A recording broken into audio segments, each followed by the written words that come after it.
আমাদের ভাগ্য নির্ধারণ হয় কোন রাতে? শবে কদর বলছে এলাকার মানুষ, সারা দেশে মানুষ তো জানে শবে বরাত।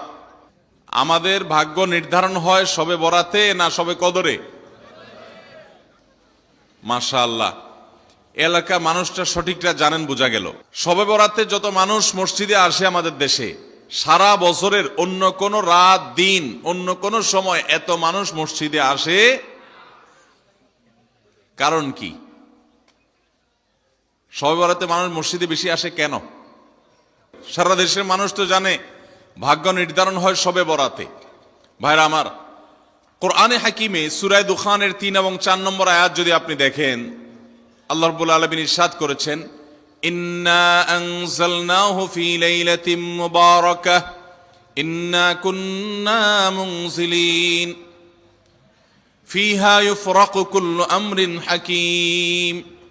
আল্লাহ বলেছেন, আমি নিশ্চয় কোরআনকে নাজিল করেছি, অবতীর্ণ করেছি একটি বরকতময় রাতে। কোন রাতে বরকত নাজিল করেছেন আল্লাহ তাআলা? বরকতময় রাতে কোরআন নাজিল করেছেন আল্লাহ বলেছেন। আর এই বরকতময় রাতটা কোন রাত যে রাতে কোরআন নাজিল হয়েছিল? শবে কদর। কোনো সন্দেহ আছে?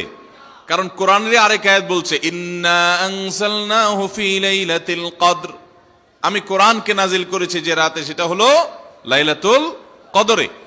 তাহলে লাইলাতুল কদরে আল্লাহ কোরআন নাজিল করেছেন। আর সূরা দুখানে বলেছেন, আমি একটি বরকতময় রাতে কোরআন নাজিল করেছি।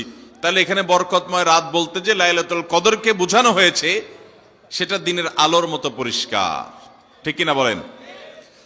এরপরে আয়াত আল্লাহ বলেছেন, ফিহা ইউফরাকু কুল্লু আমরিন হাকিম, এই বরকতময় রাত যে রাতে কোরআন নাজিল হয়েছে অর্থাৎ লাইলাতুল কদর, সেই রাতেই সমস্ত গুরুত্বপূর্ণ হিকমাপূর্ণ বিষয়গুলো সব ধার্য হয়ে থাকে, নির্ধারণ হয়ে থাকে।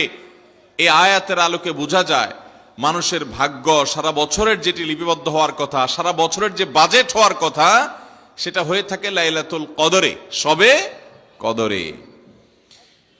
মধ্য শাবানের রাত, এ রাতে আল্লাহ তাআলা মানুষকে সাধারণ ক্ষমা ঘোষণা করেন।